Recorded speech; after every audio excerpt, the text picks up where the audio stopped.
You're asleep, completely out, drooling on the pillow, probably snoring. Zero awareness of the world around you. You are, by every biological definition, helpless. Now imagine you're not in your bedroom, you're in a tent. A thin piece of nylon, embarrassingly thin, separating you from a forest full of animals that could absolutely end you if they felt like it. Lions, bears, wolves, leopards, creatures that can hear your heartbeat from across a clearing, smell you from a mile away, see perfectly in the dark while you're lying there with your eyes closed. And yet, you wake up in the morning, every single time. Why? Seriously. Think about this for a second. A sleeping human is just meat, slow meat. Quiet meat. Meat that can't fight back, can't run, can barely register what's happening until it's already happening. You'd think predators would be circling campsites every night like some kind of all-you-can-eat buffet, but they're not. They almost never are. And the reason it's not one thing, it's never just one thing. Let's be honest about what we're actually working with here. A chimpanzee, our closest living relative, is roughly 3 times stronger than an adult human. Chimps have fangs. They can climb 30 feet in seconds, and they still get killed by leopards regularly. We're slower than chimps, weaker than chimps. We can't see well in the dark. We can't smell predators from a distance. Our hearing is mediocre at best. We sleep roughly 8 hours a night, a third of our entire lives. Completely unconscious, sensory processing reduced to almost nothing, totally unable to run or fight. And our babies scream constantly, can't walk for a year, loud, slow, and impossible to hide. By every biological measure, this should not work. Every major nocturnal predator that ever hunted near humans does its hunting specifically in the hours we are most impaired. And on paper, a species this slow, this weak, this loud should have been eaten into extinction within a few thousand years. It didn't happen. Saber-tooths extinct. Cave lions extinct. Giant hyenas extinct. Every single one of them is gone. We're still here. So either we got impossibly lucky for 290,000 years in a row, or something about us made the math not add up. In 2019, researchers at UC Santa Cruz ran an experiment. They played audio recordings of ordinary human voices, people just talking, nothing aggressive near mountain lions in the Santa Cruz Mountains, California. The pumas fled. At the same rate, they fled from the sound of dogs barking. In many cases, faster. Start with the thing that sounds like an ego trip, but is actually just biology. You are terrifying, not you specifically.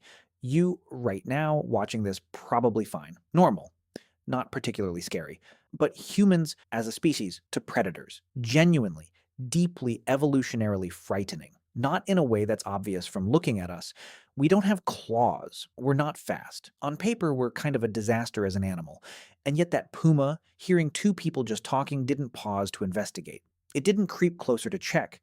It left, immediately. At the same speed it would flee a barking dog. That reaction has nothing to do with those specific people. It's a response to the category human, a reputation earned over hundreds of thousands of years inherited by an animal that has personally never had a single bad encounter with a person in its life. You don't have to be dangerous in the moment. Your species already did that work for you, 50,000 years ago. Here's something that almost never comes up in these conversations. Your sleep is not as deep as you think. You move through cycles, down into deep, slow-wave sleep. Then back up into lighter stages including REM, where your brain is actually quite active. And during those lighter stages, researchers have found that your brain remains surprisingly responsive to the world around you. External sounds still get processed. Unfamiliar noises break through into awareness faster than familiar ones. Scientists call this the sentinel function of sleep. Even while resting, your brain maintains a partial watch. A twig snapping nearby, a large animal moving through brush, a shift in air pressure that comes with something approaching. These things pull you toward waking faster than you'd expect. This is not an accident. The humans in our evolutionary history who slept too deeply, who were completely unresponsive to nighttime threats, did not survive to have children. The lighter sleepers, the ones who could go from unconscious to on their feet in seconds.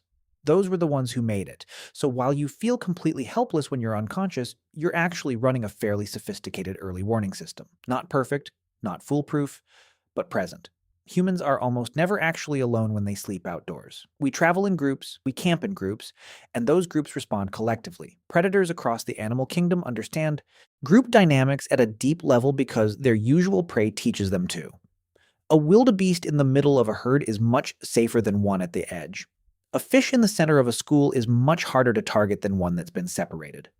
Predators don't just attack prey. They hunt for separation. The isolated individual, the one that's fallen behind. A camp full of sleeping humans is a group, and not just any group, a group where, if one member wakes up and makes noise, the others are likely to wake up too. That collective response is deeply unappealing to a predator trying to make a clean, low-risk kill. The risk of the hunt going wrong, of turning into a chaotic group defense situation, is exactly the kind of thing predators are evolved to avoid. You were never being judged on whether you looked weak. You were being judged on whether you looked alone. Almost every large land predator on Earth has an instinctive fear of fire that is essentially hardwired into its nervous system. This isn't learned. It's deep, ancient. These animals evolved in a world where fire was a natural phenomenon, lightning strikes, wildfires something with no way to fight and no way to predict. Fire was pure, uncontrollable threat. So when a predator encounters fire, the instinctive response isn't curiosity, it's retreat. Archaeologists found evidence of controlled fire use at Wonderwork Cave, South Africa, dating back roughly 1 million years. Burned bones, ash layers, hearths. Our ancestors figured out gradually that if they could keep a fire burning, they had something that no claw, no fang could fully replicate, a boundary that almost nothing was willing to cross. Imagine being a leopard, prowling in the dark, looking for an easy kill. You approach. You feel the heat from 40 meters away. You see light that destroys your ability to use darkness as cover. Now everything near that fire can see you coming from 100 meters out. You smell smoke.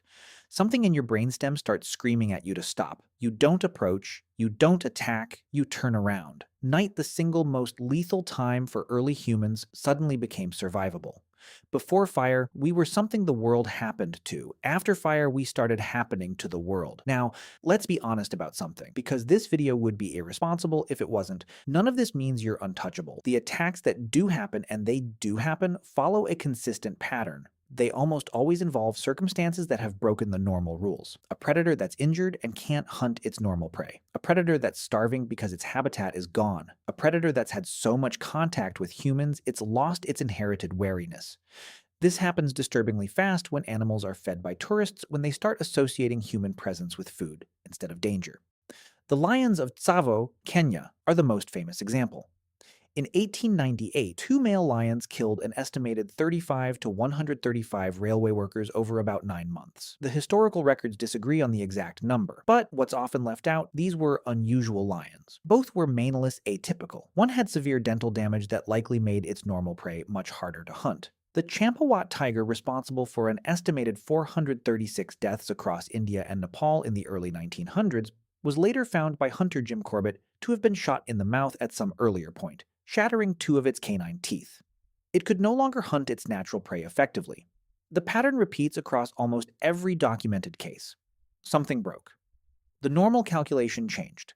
Inherited caution got overridden by desperation. This doesn't undermine everything you just learned. It completes it. The reason you're almost always safe is the exact same reason that, in rare and specific circumstances, you're not. It was never magic. It was always math.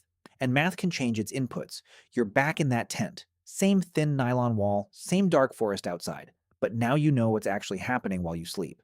Your species carries a reputation that predates you, personally earned over tens of thousands of years, inherited by animals that have never even met you. Your own brain is still on watch, cycling through stages of sleep that were tuned, generation after generation, to wake you the moment something doesn't sound right. The people around you, even asleep, are a deterrent simply by being a group. And somewhere nearby, a small fire is doing something that no claw or fang has ever been able to undo, drawing a line that almost nothing on Earth is willing to cross. None of this was luck.